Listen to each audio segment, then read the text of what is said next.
বললো যে চৌকাঠ পরিবর্তন করতে বলেছে। ওহো, ইলাহাকে ইলাহালেক, তুমি তোমার বাপের বাড়ি চলে যাও, উনি আমার আব্বা, তোমাকে তালাক দিতে বলে দিচ্ছে।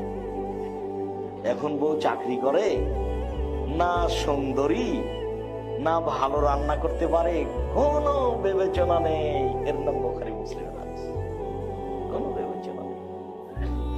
আবার কে বাড়িতে আছে?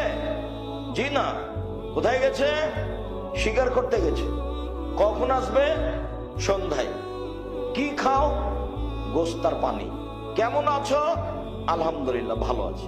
আচ্ছা আচ্ছা ঠিক আছে, আসলে সালাম দিও আর চৌকাঠ বহাল রাখতে বলিও। সালাম দিতেই বুঝতে পেরেছেন কেউ এসেছিল। কি খবর? কে এসেছিল নাকি? একজন বৃদ্ধ মানুষ এসেছিলেন। কি বললেন?